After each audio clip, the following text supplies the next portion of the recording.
the name of the values that keep you alive. Do not let your vision of man be distorted by the ugly, the cowardly, the mindless, and those who have never achieved his title. Do not lose your knowledge that man's proper estate is an upright posture, an intransigent mind, and a step that travels on limited roads.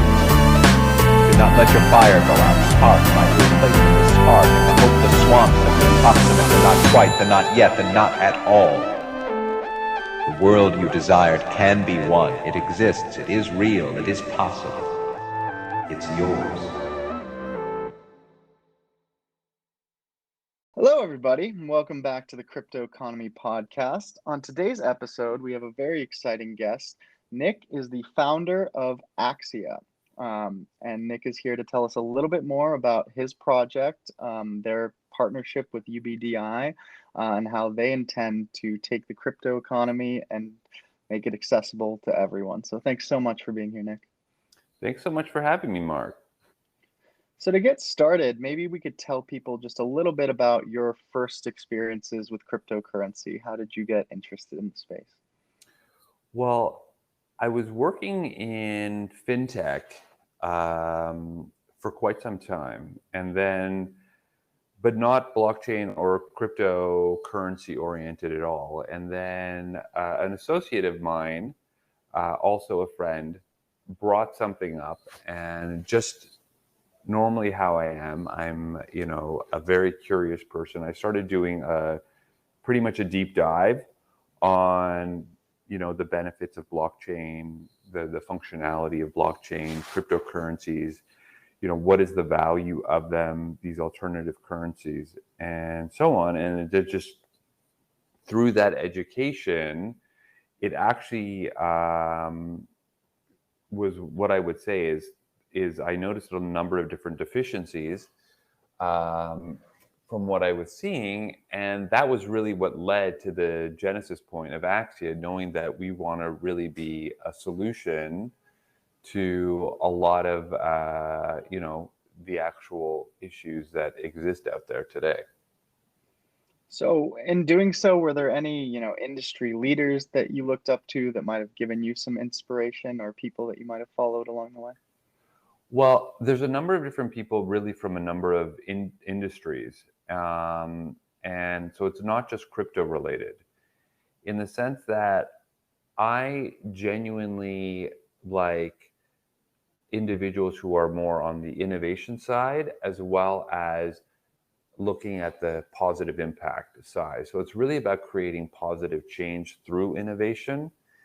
And it's how to meld those two things together. So a lot of people in finance who really bring about, the issues in, monetary system or banking, and then, also with the advancements of technology and how this theoretically should enhance productivity for individuals, and advancements and more opportunities. And looking at blockchain, this was a way of really having global impact in that way, utilizing this technology to kind of meld all of these things together. So in your own words, I guess, what is AXIA and how does it sort of deliver that opportunity to people? Well, AXIA is the first ever hyper-deflationary cryptocurrency that has an asset supporting structure that can be used globally. And what I mean by that is that there's already a limited supply of AXIA coin, but that can only be reduced based on people participating within the system and all the activity that they would be doing. So just general transactions, exchanges, interactions, activity, as we would normally be doing every day. But through this vast ecosystem that AXIA offers, there's so much utility there where there's no need to ever really change behavior. But now we're getting more value out of our money, because ultimately that's what AXIA is. It just should be as a preferred currency. But underneath it and behind it is this asset supporting structure. And as people are participating and utilizing it, there are these transactions exchanges as they normally are. But those would normally go for, corporate interest and things like that. Whereas AXIA as a nonprofit, that's all coming back into the system to increase value. So you can imagine these economics that no one's really ever seen before, this constant creation of value, reduction of supply, creating scarcity for our money.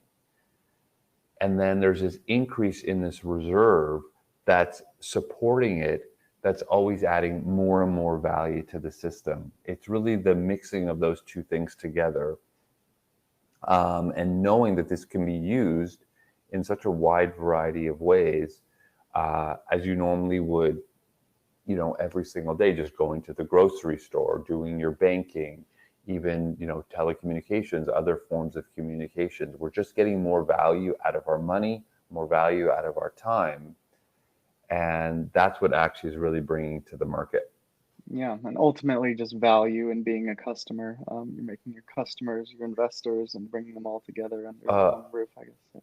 100%. Yeah, it is about that. It's really about getting more value out of our money, right? Because, the thing that we use as a medium of exchange now, primarily, we're not getting that utility out of it, right?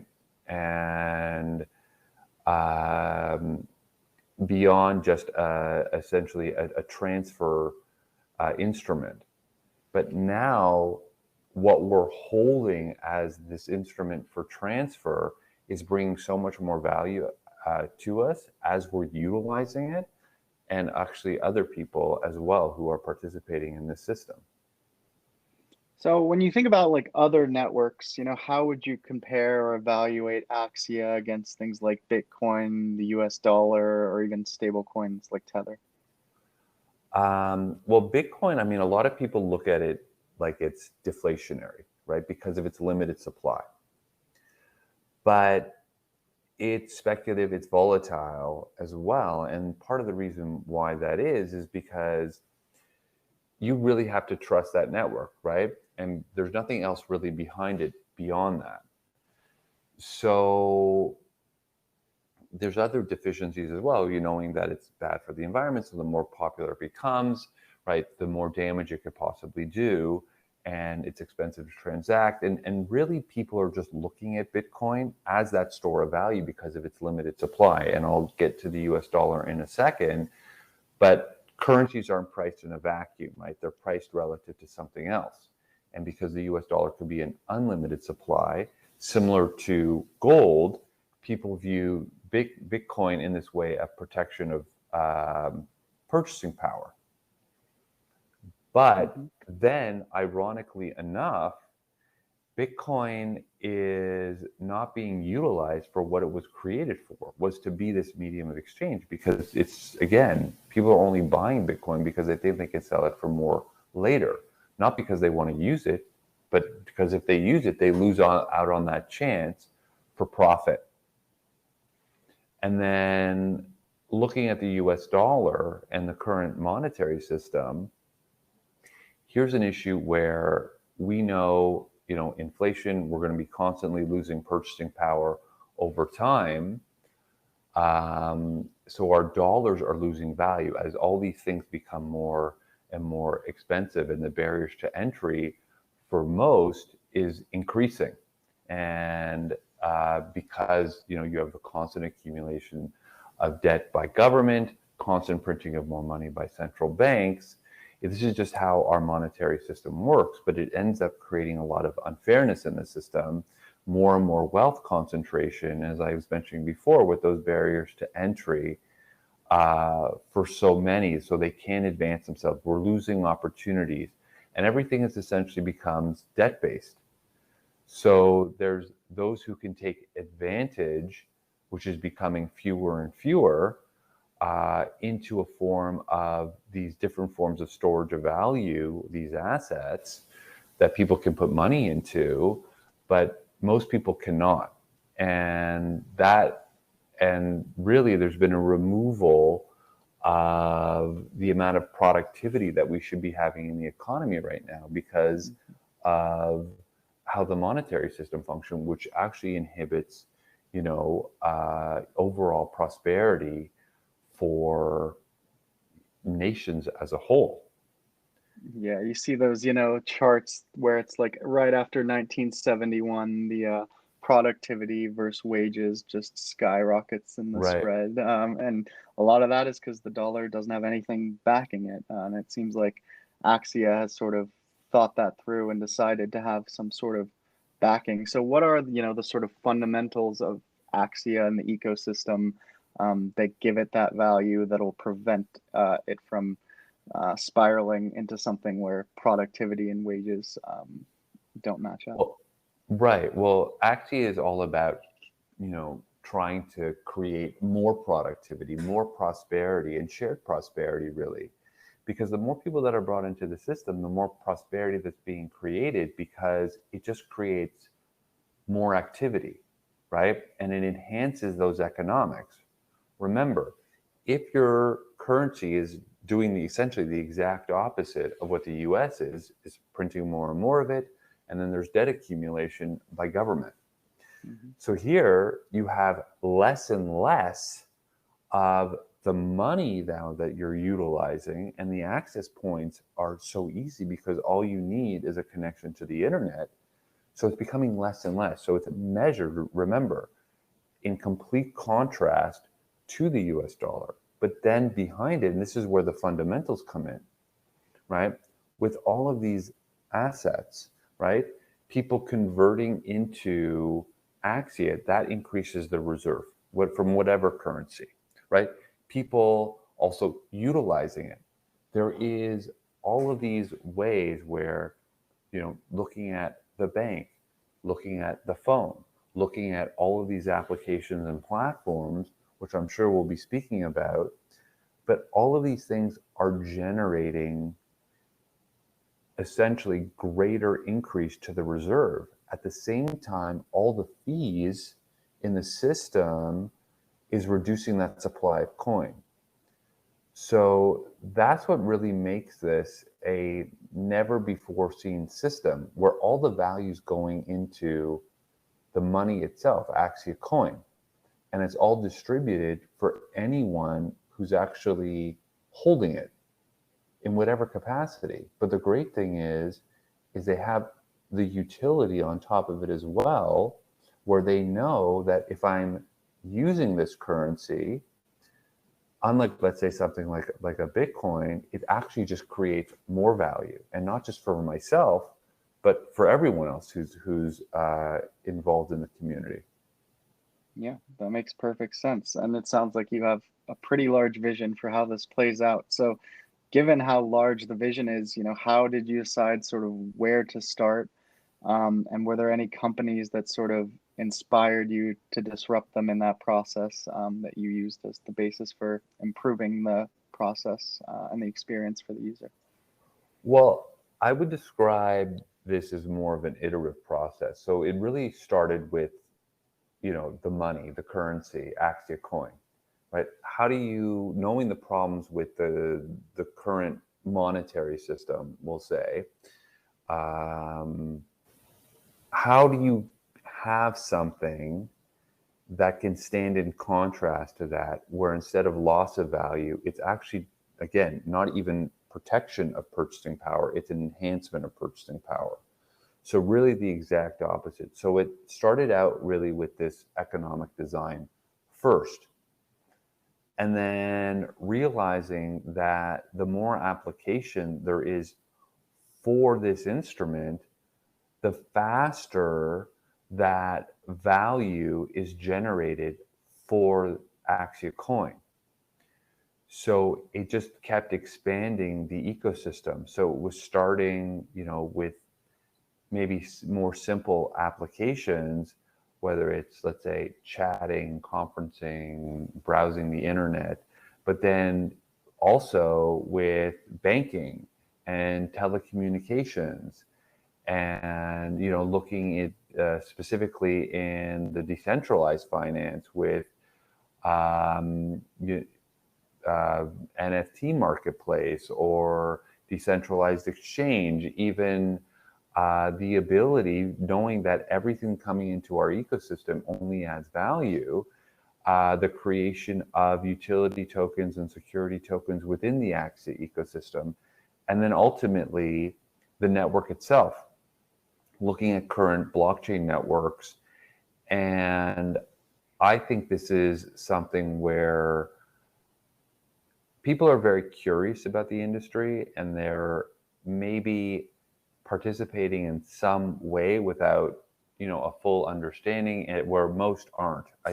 This is an industry I still view very much in its inception, and it's trying to create an evolvement of it to make it more approachable. And that's really what AXIA is doing in every which way. So it's all of creating all of these easy entry points, but at the same time getting more value once you enter, right, out of the AXIA coin, because that's always should be producing greater value through this enhancement of purchasing power. But looking at the network itself, it's even creating something where now people hear about mining. We know it's bad for the environment. We know about the energy usage. And that's even a barrier to entry. It's just another form of wealth concentration because most people can't get into that. So it's creating now a system with the AXIA network that it'll be mobile based, like just use a phone or other devices that are more commonly utilized. So it's a way of someone who might be curious about the industry and how to participate, but now there's this easy entry point, right? Because again, just for the things that we may already have in place or may already be doing during the day, like using one of these type of applications, or even just something simple like going to the grocery store, right? Now, because I'm part of AXIA, I have AXIA coin, I'm getting so much more out of it with this enhancement of value over time. Absolutely. And so you talked a little bit about making it more accessible for people. Who is sort of your ideal, user or customer at this point? Is it someone who sees the advantages of using AXIA over their existing bank?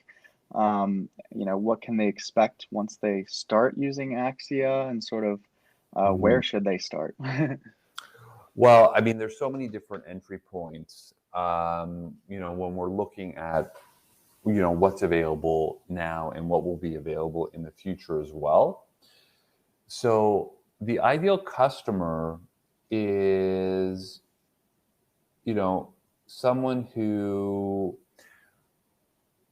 really could be anyone, in the sense that there's so much universality to AXIA, Mm-hmm. in the sense with those different entry points. But what we're ultimately trying to do for everyone, knowing that AXIA is a global project, is empower them. Empower them through this ecosystem, through this coin now that they have, that they own, that now they're going to get so much more for themselves. It's ultimately about changing our perception of what money is and what we can get out of it. So someone who's looking for advancement for themselves, but also with the understanding that as they're advancing themselves and empowering themselves through taking advantage of this unique economic design, they're also able to offer that to so many others who are participating, right? So it's about empowering yourself and others through this, because it only adds more velocity to the system itself, right? With the faster reduction in supply, the increase in the actual reserve. So you're talking about a complete change in the economic paradigm, right? And how we interact with others, because through even simple transactions or simple forms of communication, there is now more that we're going to get out of it in terms of really a return on that transaction, because we are part of AXIA. We are part of AXIA coin. So even in terms of, you asked about the bank, so AXIA really wants to redefine banking in the sense that, and I won't go too much into the issues with the fractional banking system, but you're laughing. Feel free to go for it. They love it.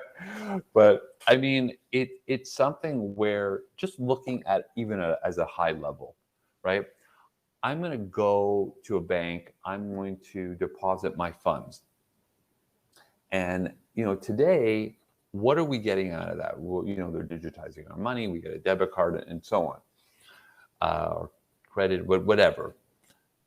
But you look at what we're getting in, just even in terms of interest on the account.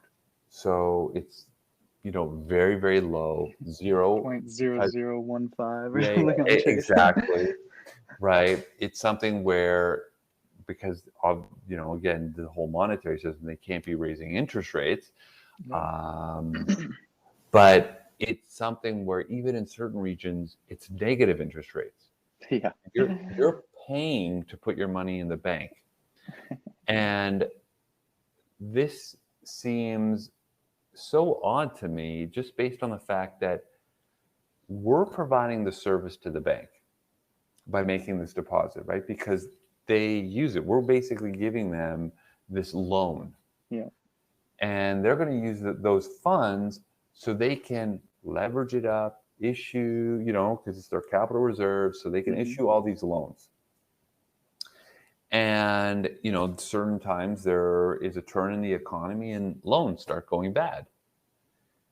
But what ends up happening is, rather than a free market truly playing itself out and essentially eliminating those that, can't really exist in these kind of volatile or turbulent times, or fail for whatever reason, that can't be allowed to happen. Yeah. So, the central bank comes in, prints all this money, because they can't have bank failure, because then all the money would disappear in the system and people would lose their deposits instantaneously. Yeah. So what ends up happening is that companies that really aren't producing anything, there's no productivity whatsoever from them, right? They're actually draining from the system itself, but they limit productivity and innovation and growth and all these things. And it's just getting worse and worse and worse, based on, what happened way back in 2008, 2009, and then leading into the pandemic that we're, still dealing with today. It's ultimately just, creating this big balloon, right? And really what's going to end up happening in the future is unknown. But the more debt that's out there, obviously, that is a certain risk exposure that could create more and more volatility, at the very least. Yeah. Even if there's now slighter shifts in market. So, there's greater risk out there today than there was in the past. And it's not getting better. And you have to look no farther than China with their latest I think it's Evergrande defaulting on all of their debt. Everyone's leveraged up as much as they can do it, and exactly. And they ended up asking literally the people who owned the houses to pay up, and a lot of them lost the shirts off their back and got scammed. Right, and that's really only a small fraction of what could be possible if there's ever a real turn. Yep. Right? Because what if, let's just say hypothetically, and I know people are giving the warning signs for this, and forgetting the fact there's never a true measure of inflation in market. Yeah. Right? It's really a manipulated number, right, to make it appear that inflation is lower. But again, the most important thing that people get access to are assets, right? Because that's what protects us against loss of value in currency and other forms of inflation that are, aren't asset based, right? Like a home or stocks or whatever it is. right? Cars. I went to a Porsche dealer with my buddy the other day. Normally they have 200 Porsches sitting there. They have two. Too, yeah. Yeah. But yeah, it's something where, and I wouldn't necessarily call that an asset, but that's a conversation we can have another day. Yeah, if rich people want it, you Yeah, know. exactly. But it's something where it's just creating more barriers to entry. Again, lack of productivity, and so on and so on and so on. People, especially now, are living off of debt. And it's very scary if there ever is that turn. What could really happen? Yeah. And with AXIA, with the AXIA Capital Bank, we're really, as I said before, really trying to redefine banking in this way. One, you will always have control of your funds, right? There is no balance sheet risk at this bank. There's never any lending against your funds in any which way. You're in control. Plus, with the better technical security, with the cold storage that's being offered, so there's there's prevention from being hacked. With you could lose your phone or your computer gets hacked into. So, better than also a centralized system that you would be dealing with at a traditional bank. Yeah, But that makes sense. But then there's also the usage of crypto in the real world as well, right? Through all the way the payments can be made. And that's why when we say AXIA, use it anywhere and everywhere, that there's already that capability. And even beyond that, now people are going to be getting more value for their funds, in the sense that with the high yield interest, like you'll be earning a 12% today, and that's really considered our base in terms of an interest rate, which could potentially increase in the future. So it's something where we're getting more value out of our money, we're getting more security for our money with the same level of utility. Thanks so much for listening to this episode of the Crypto Economy Podcast. We'll be releasing part 2 of my interview with Nick next week, followed by some exciting new guests as we reboot the podcast with a more consistent lineup of cryptocurrency enthusiasts and thought leaders. Check back next week, and we'll see you soon.